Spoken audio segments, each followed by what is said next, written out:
Assalamualaikum warahmatullahi wabarakatuh.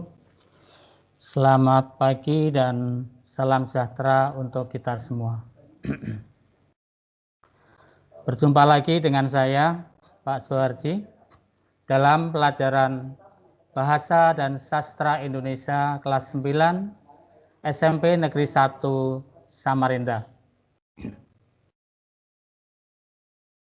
Anak-anakku sekalian, untuk mengawali pembelajaran ini, marilah kita berdoa sesuai dengan agama dan kepercayaan kita masing-masing. Berdoa mulai. Bismillahirrahmanirrahim. Berdoa selesai.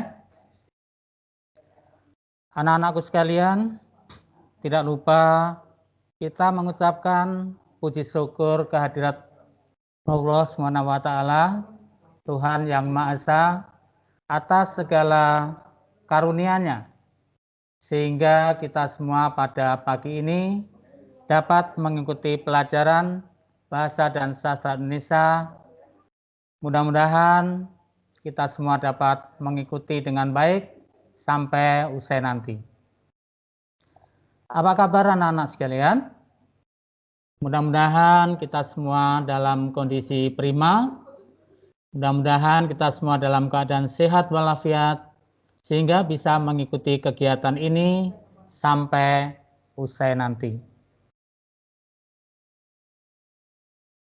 Baiklah anak-anak, sebelum kita masuk ke materi pelajaran, coba cermati dulu gambar berikut ini.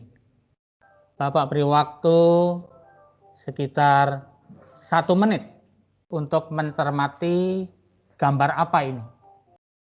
Ya, silakan diamati baik-baik. Dan mungkin yang ada buku paket dari Kementerian Pendidikan, itu ini ada di buku tersebut, silakan dicari.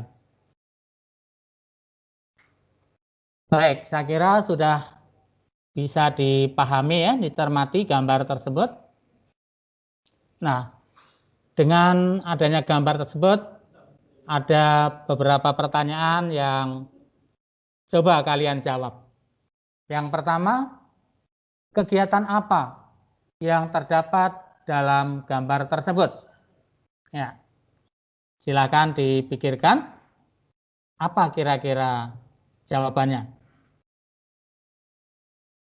Ada yang mau jawab? Iya, betul. Jawabnya adalah berdiskusi.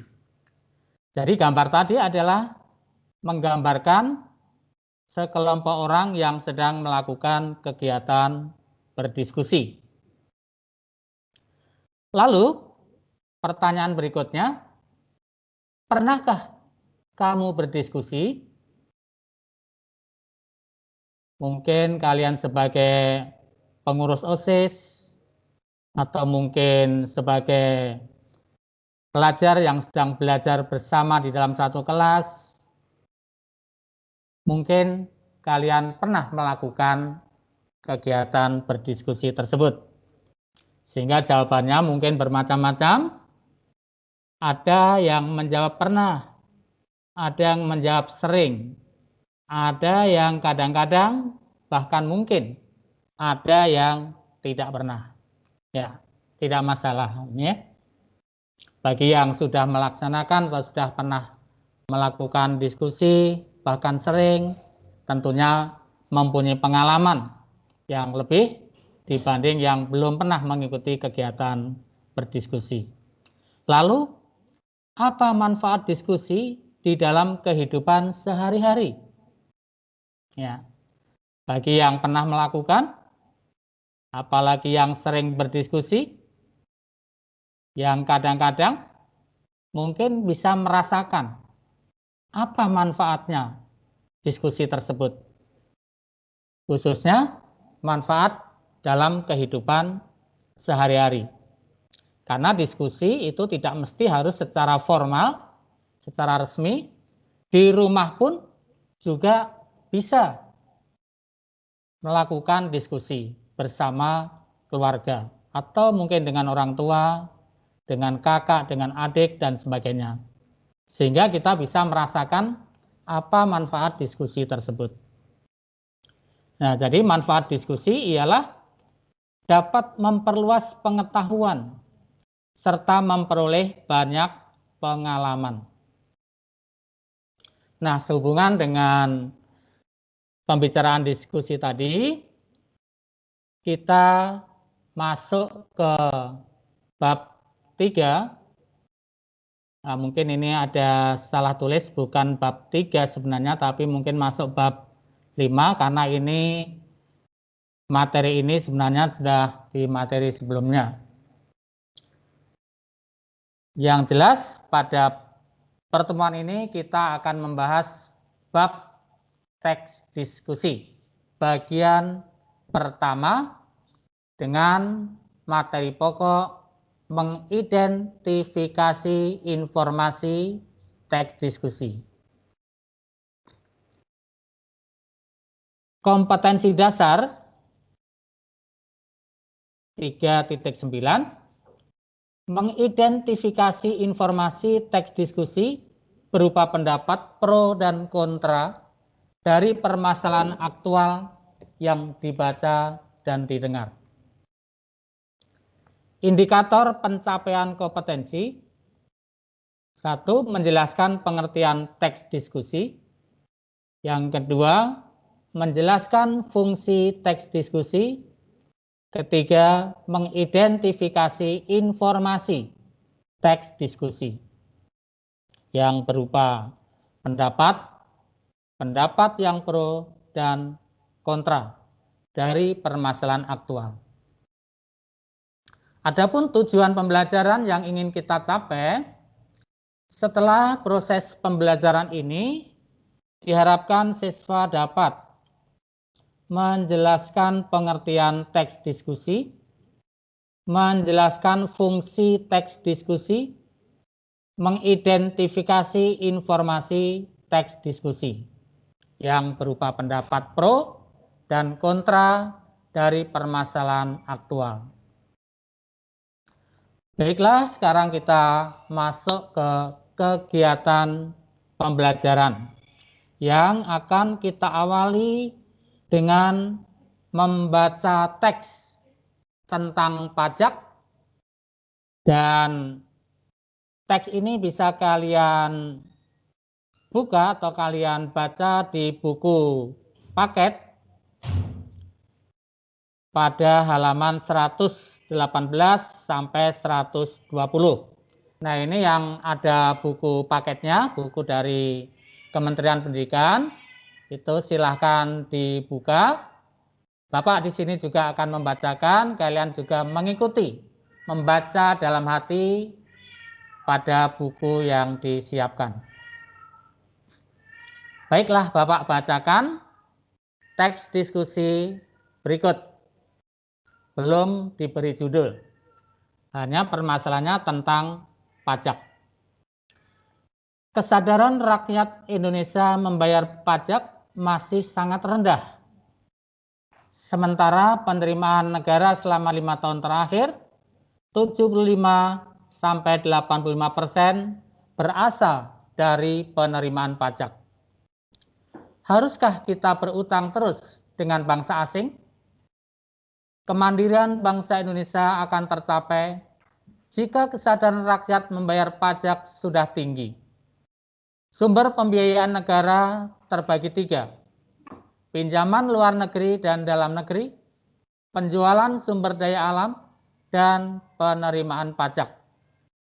Utang luar negeri dan dalam negeri dapat memberatkan posisi APBN RI karena utang luar negeri tersebut harus dibayarkan beserta dengan bunganya. Negara akan dicap sebagai negara miskin dan tukang utang karena tidak mampu mengatasi perekonomian negara sendiri. Penjualan sumber daya alam secara berlebihan dapat menyebabkan kerusakan lingkungan atau ekosistem, serta membuat sumber daya alam tersebut menjadi langka. Penerimaan negara melalui pajak merupakan satu-satunya sumber penerimaan negara yang minim risiko, serta dapat meningkatkan kemandirian bangsa. Pertumbuhan ekonomi Indonesia menurut data World Bank tahun 2014, Gross Domestic Product Indonesia menduduki peringkat 16 besar tertinggi di dunia. Potensi kemandirian Indonesia sangat tinggi. Sayangnya, dalam 5 tahun terakhir, tax ratio cukup rendah dan target pajak tidak tercapai, yang salah satunya disebabkan oleh rendahnya tingkat kepatuhan wajib pajak dalam melaksanakan kewajiban perpajakannya. Hanya tingkat kepatuhan wajib pajak badan 55% dan 25% tingkat kepatuhan wajib pajak perorangan. Di lain pihak, penerimaan negara dari penjualan sumber daya alam semakin mengecil sejak tahun 1982. Sebelumnya, primadona penerimaan negara adalah dari penjualan sumber daya alam. Kemandirian bangsa ke depan sangat tergantung kepada kesadaran rakyat membayar pajak. Banyak juga orang yang merasa tidak perlu menyumbang kepada negara. Mereka berpikir, negaralah yang harus menyejahterakan rakyatnya. Mereka adalah sekelompok masyarakat kontra prestasi pajak, menolak membayar pajak dengan melakukan demonstrasi. Padahal mereka justru kelompok penikmat pajak, bukan pembayar pajak yang juga dikenal sebagai anggota masyarakat yang tergolong sebagai penikmat pajak tanpa berkontribusi. Yang patut disayangkan, ada juga anggota masyarakat yang merusak fasilitas umum yang dibiayai oleh pajak. Tindakan ini seperti merusak barang yang kita beli dengan keringat sendiri. Siswa atau mahasiswa yang malas belajar, tidak gigih menuntut ilmu pun termasuk kelompok ini karena semua fasilitas pendidikan dibiayai oleh pajak. Kelompok kontra prestasi lainnya adalah yang kecewa karena anggaran negara yang dibiayai pajak itu dikorupsi. Mereka berpikir, untuk apa bayar pajak jika untuk dikorupsi? Korupsi tindakan yang sangat salah. Tidak membayar pajak juga sangat salah. Koruptor dan wajib pajak yang tidak membayar pajak adalah warga negara yang tidak membela negaranya. Mereka jenis warga yang bertentangan dengan tujuan negara untuk menyejahterakan rakyatnya. Wajib pajak yang patuh membayar pajak adalah patriot bangsa. Mereka membela negara, membangun negara, mengangkat harkat dan derajat bangsa di mata dunia dengan membayar pajak. Pajak untuk kemandirian bangsa agar kita menjadi bangsa yang kuat dan disegani di dunia. Stop utang negara dengan membayar pajak. Pajak banyak, utang hilang, negara kaya, rakyat makmur. Terwujudlah keadilan sosial bagi seluruh rakyat Indonesia. Nah, itulah tadi contoh teks diskusi yang telah Bapak bacakan, dan tentunya kalian pun bisa mengikuti ataupun membaca lagi di dalam buku teks yang telah Bapak sebutkan tadi. Nah, sekarang kalau tadi kita sudah mencermati teks tersebut, maka coba jawab pertanyaan berikut. Tuliskan atau sebutkan apa tema, topik, dan judul teks tersebut. Karena tadi sengaja belum diberi judul. Kalau teksnya sudah ada judul, maka menentukan judul mudah sekali. Yang kedua, adakah pendapat atau pandangan yang pro dan kontra terhadap topik tersebut? Nah, tentunya pertanyaan nomor 2 ini harus sudah menemukan jawaban nomor 1 terlebih dahulu. Jika ada, sebutkan pendapat-pendapat tersebut, baik pendapat yang pro maupun yang kontra. Pertanyaan yang ketiga, Bagaimana kesimpulan dari pendapat-pendapat yang berbeda tersebut? Nah, coba dipikirkan apa jawabnya. Bapak beri waktu sekitar 1 menit saja.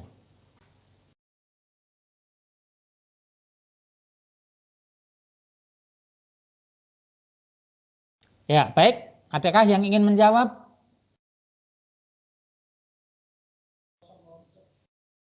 Pertanyaan pertama tadi, jawabnya yang pertama adalah tema. Temanya adalah kesadaran warga dalam membayar pajak. Ada yang jawab apa? Oh, tema membayar pajak ya. Bapak terima dan sudah terpampang jawabnya benar, membayar pajak ya. Kesadaran warga dalam membayar pajak ya, betul. Topiknya adalah rendahnya kesadaran rakyat Indonesia dalam membayar pajak. Jadi topik itu lebih sempit cakupannya dibanding dengan tema. Judul ada yang bisa menebak? Ada muncul Pak Sang? Ya, baik. Judulnya adalah kesadaran membayar pajak. Apakah judulnya harus ini? Tidak. Jadi judul itu bisa dibuat berbeda asalkan kata, frasa atau judul kalimat judul itu menggambarkan isi teks tersebut. Itu bisa benar juga, tidak harus sama persis. Baik, sekarang yang kedua, adakah pendapat atau pandangan yang pro? Pandangan atau pendapat yang pro itu artinya yang sependapat atau yang setuju dengan topiknya tadi. Ya, bahwa tadi dikatakan kesadaran rakyat Indonesia itu masih rendah dalam membayar pajak. Itu topiknya tadi. Nah, kemudian di dalam isi teks tadi ada beberapa pendapat orang. Pendapat yang pro artinya yang menyetujui, kemudian pendapat yang kontra yang tidak setuju. Jika ada, sebutkan pendapat-pendapat tersebut, baik pendapat yang pro maupun pendapat yang kontra. Adakah yang bisa menyebutkan?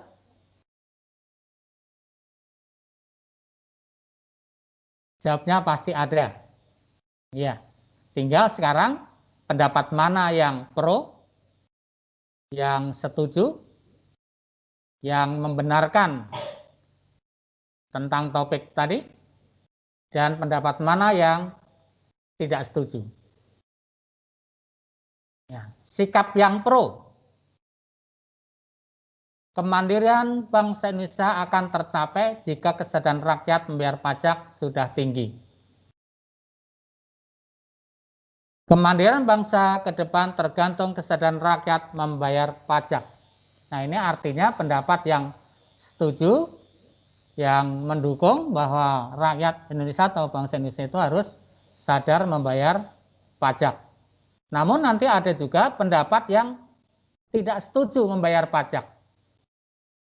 Sikap yang pro, sikap yang kontra. Banyak orang merasa tidak perlu membayar pajak. Adanya kelompok yang kecewa karena anggaran negara yang dibiayai pajak itu dikorupsi. Nah, ini adalah pendapat-pendapat yang tidak setuju dengan membayar pajak. Pertanyaan terakhir, bagaimana kesimpulan dari pendapat-pendapat yang berbeda tersebut? Ya. Jawabnya adalah wajib pajak, patuh membayar pajak adalah patriot bangsa karena membela negara, membangun negara, mengangkat harkat dan derajat bangsa di mata dunia.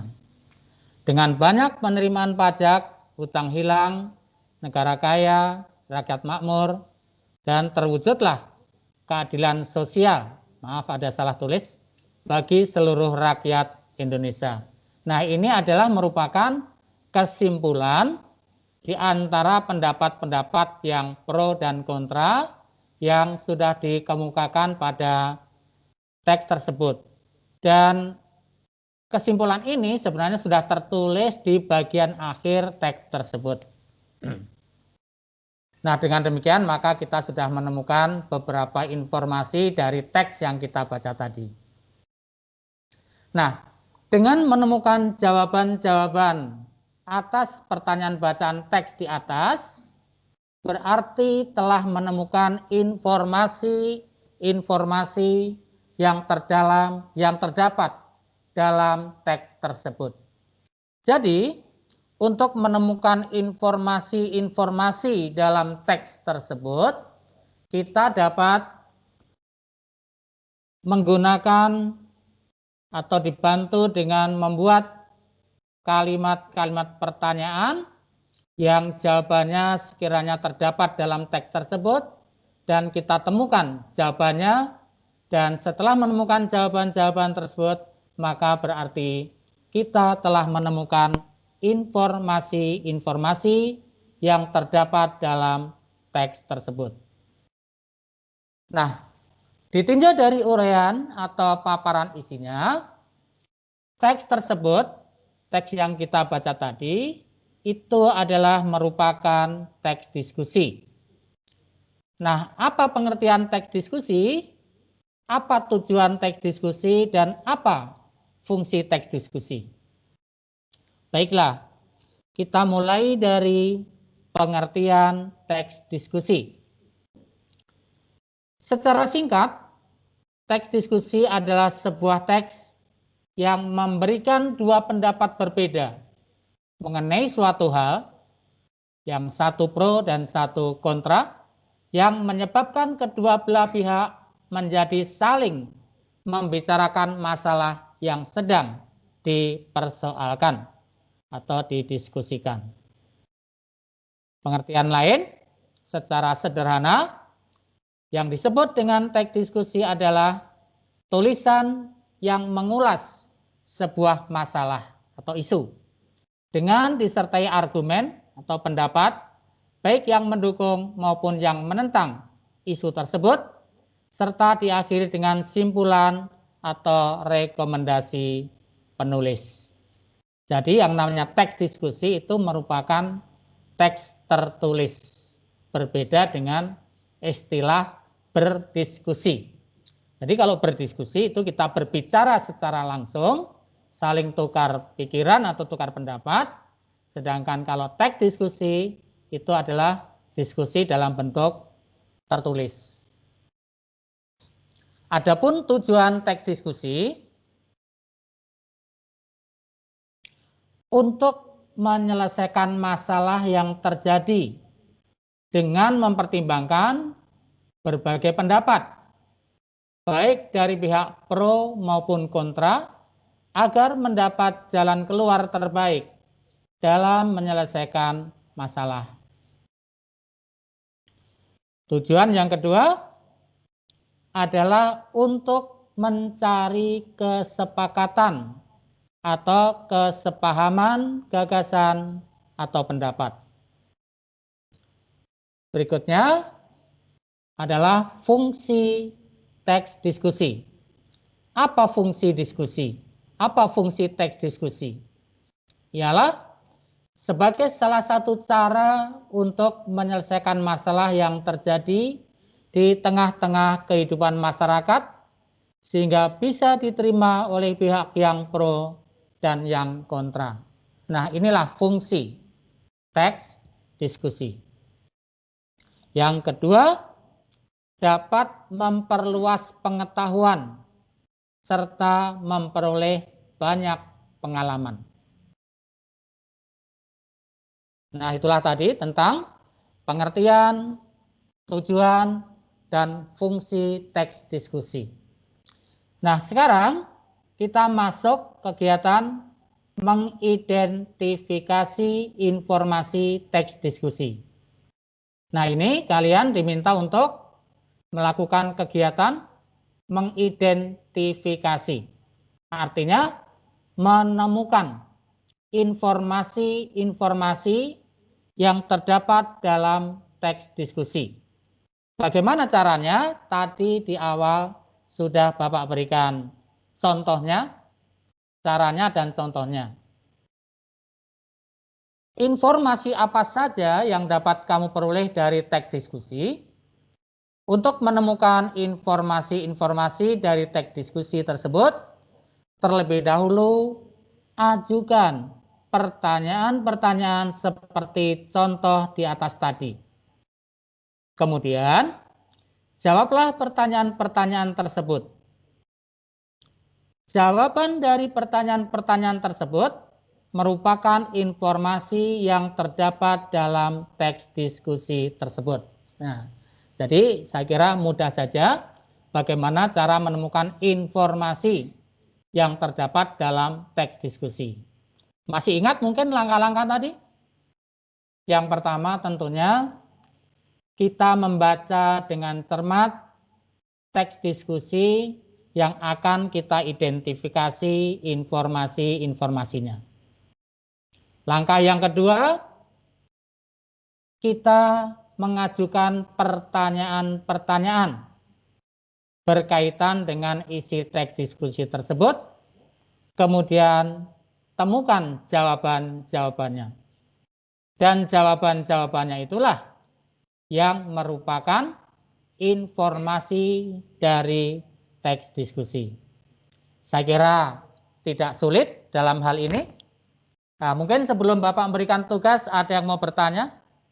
Saya persilahkan. Ya, masih ada waktu sekitar 10 menit untuk tanya jawab. Barangkali ada pertanyaan dari kalian. Silakan.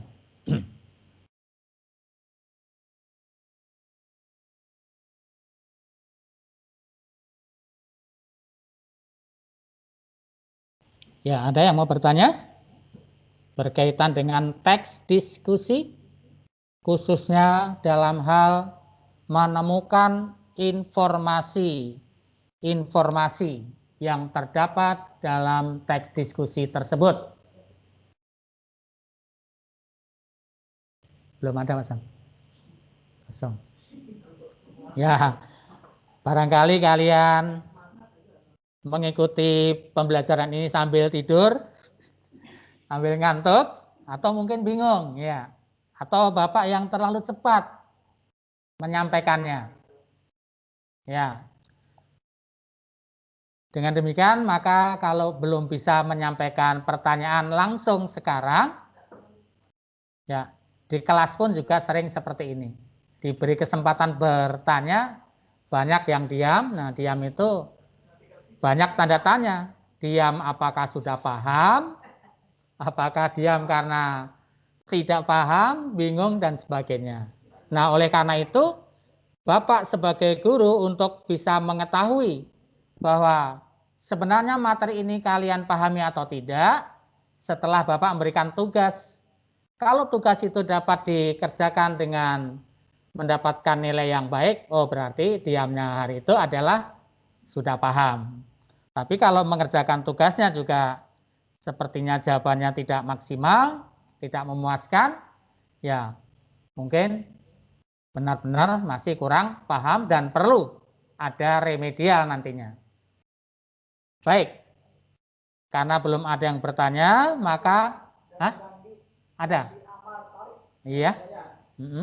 Teks diskusi tadi apa ya, Pak? Oh, pengertian teks diskusi tadi, ya. Nah, sebenarnya kalau menanyakan tentang pengertiannya,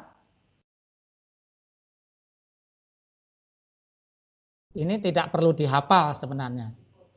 Karena kita cukup mengambil kesimpulannya saja. Atau bisa juga dikatakan dengan kalimat lain. Sedangkan tadi ditulis teks diskusi ada sebuah teks yang memberikan dua pendapat berbeda mengenai suatu hal. Atau mau mengatakan teks diskusi adalah sebuah teks yang membahas tentang suatu masalah, boleh saja. Ya.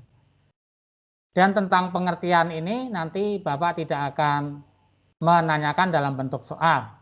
Tapi yang ditanyakan adalah bagaimana bisa menemukan informasi-informasi yang terdapat dalam teks tersebut. Namun Bapak beri penghargaan atas pertanyaan kalian tadi, sehingga bisa memperkuat pemahaman kalian tentang pengertian teks diskusi. Secara sederhana, teks diskusi disebut dengan tulisan yang mengulas sebuah masalah atau isu dengan disertai argumen pendapat baik yang mendukung maupun yang menentang. Jadi teks diskusi adalah diskusi tetapi hanya diungkapkan dalam bentuk tulisan, bentuk teks. Nah, di dalam teks tersebut tentunya dikemukakan pendapat-pendapat berkaitan dengan isu atau masalah yang didiskusikan, baik pendapat itu yang setuju atau yang pro, dan pendapat yang kontra, yang pada bagian akhirnya harus disertai dengan simpulan. Bagaimana simpulan si penulis teks menyikapi antara pihak yang pro dan yang kontra tadi. Nah, itulah ya. Kalau tidak sempat dicatat ini, nanti juga akan Bapak kirimkan filenya yang berbentuk PowerPoint. Baik, mungkin ada pertanyaan lanjutan?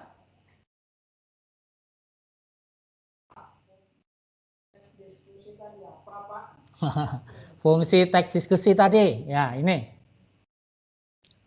Fungsi teks diskusi adalah sebagai salah satu cara untuk menyelesaikan masalah yang terjadi di tengah-tengah kehidupan masyarakat, sehingga bisa diterima oleh pihak yang pro dan yang kontra. Kalau begitu sama Pak dengan fungsi berdiskusi, ya sama. Hanya penyampaiannya kalau berdiskusi itu kan secara lisan langsung. Kemudian kalau teks diskusi itu kan diskusi yang secara lisan tadi dibuat dalam bentuk teks, ditulis. Jadi kalau masalah fungsinya sama. Dapat memperluas pengetahuan serta memperoleh banyak pengalaman. Nah, karena di dalam berdiskusi, baik itu secara langsung maupun secara tertulis, tentunya kita akan mendapat wawasan baru dari banyak orang, sehingga dengan demikian akan menambah wawasan atau pengalaman kita. Sehingga wawasan atau pengetahuan kita menjadi lebih banyak. Ya, ini fungsi teks diskusi. Iya, iya. Langsung aja dua-duanya ya. Iya, iya. Yang pertanyaan pertama dari Maya Dita Arianti. Iya. Teks diskusi sama teks eksposisi perbedaannya apa Pak? Kemudian pertanyaan dari Putri Safira, Pak, untuk menentukan informasi, apakah ada langkah-langkahnya Pak yang mudah untuk dipelajari? Oh ya, baik. Pertanyaan yang pertama tadi bertanya apa bedanya teks diskusi dengan teks eksposisi. Ya, kalau teks eksposisi, ya kesamaannya dari kedua teks itu tentunya masing-masing teks itu ada mengemukakan atau membahas tentang suatu masalah. Hanya saja kalau teks eksposisi itu hanya memberi penjelasan-penjelasan. Tentunya penjelasan-penjelasan itu diikuti dengan argumen-argumen yang mendukung. Sehingga pembaca atau pendengar akan menyetujui atau menerima dari pendapat-pendapat atau penjelasan-penjelasan yang disampaikan penulis. Di dalam teks eksposisi tidak ada pendapat yang pro maupun yang kontra. Nah, di situ sebenarnya yang menjadi titik berat perbedaannya. Sedangkan pada teks diskusi, selain mengemukakan masalah yang didiskusikan, di dalam teks tersebut mengandung pendapat yang pro dan pendapat yang kontra. Pendapat yang setuju dan pendapat yang tidak setuju berkaitan dengan topik yang dibicarakan. Nah, disitulah perbedaannya ya. Nah, nanti lebih jelas lagi kalau sudah melihat struktur teksnya. Kita belum sampai ke struktur. Baik, pertanyaan yang kedua, bagaimana langkah yang mudah tadi Pak ya? Bagaimana langkah yang mudah untuk menemukan informasi dalam teks diskusi? Sebenarnya yang sudah Bapak sampaikan tadi adalah langkah yang paling mudah. Yang pertama, harus membaca teks secara keseluruhan, secara cermat. Oleh karena itu, di awal pembelajaran tadi, sudah Bapak awali dengan pertanyaan-pertanyaan yang maksudnya supaya kalian turut membaca teks tersebut. Karena tanpa membaca teks yang ingin kita temukan informasinya, ya tentu kita tidak akan bisa menemukan informasi tersebut. Nah, setelah kita membaca dengan cermat, untuk menggali informasi-informasi itu, kita dapat dibantu dengan menggunakan kalimat pertanyaan. Kalimat pertanyaan yang sekiranya jawabannya terdapat dalam teks tersebut. Nah, kalau kita membuat kalimat pertanyaan yang ternyata tidak ada jawabannya dalam teks tersebut, maka kalimat pertanyaan yang seperti itu harus kita ganti pertanyaan yang lain yang sekiranya jawabannya ada dalam teks. Nah, setelah kita menemukan jawaban-jawaban dalam teks tersebut, maka itu berarti kita telah menemukan informasi-informasi yang terdapat dalam teks tersebut. Nah, seperti itu. Jadi mudah saja. Ya. Jadi membaca, membuat beberapa kalimat pertanyaan, menjawab, nah selesai, ketemu informasinya. Informasi apa saja yang dapat kamu peroleh dari teks diskusi? Untuk menemukan informasi-informasi dari teks diskusi tersebut, terlebih dahulu ajukan pertanyaan seperti contoh di atas tadi. Kemudian jawablah pertanyaan-pertanyaan tersebut. Jawaban dari pertanyaan-pertanyaan tersebut merupakan informasi yang terdapat dalam teks diskusi tersebut. Baik, mungkin itu saja pertanyaan yang Bapak sediakan, cukup 4 orang, masih ada waktu 2 menit untuk memperhatikan tugas berikut. Bacalah teks diskusi berjudul Makan Mie Instan Dicampur Nasi. Ini bisa kalian temukan di buku Marbi, ya, Mahir Berbahasa Indonesia, terbitan Erlangga, halaman 179 sampai 180. Kemudian tuliskan informasi-informasi yang terdapat dalam teks tersebut atau dengan menjawab pertanyaan berikut ini. 1. Tuliskan apa tema atau topik dari judul teks tersebut, karena judulnya sudah Bapak tuliskan. Kemudian 2. Tuliskan pendapat atau pandangan yang pro dan kontra terhadap topik tersebut. Bagaimana kesimpulan dari pendapat-pendapat yang berbeda tersebut? Ya. Jadi permasalahannya adalah makan mie instan dicampur dengan nasi, artinya mie instan itu tadi sebagai lauk, makan nasinya itu diperbolehkan baik atau tidak. Nah, di situ nanti akan ada beberapa pendapat baik yang pro maupun yang kontra. Nah, pertanyaannya sama dengan yang di atas tadi. Nah, ini semua dijawab, ya.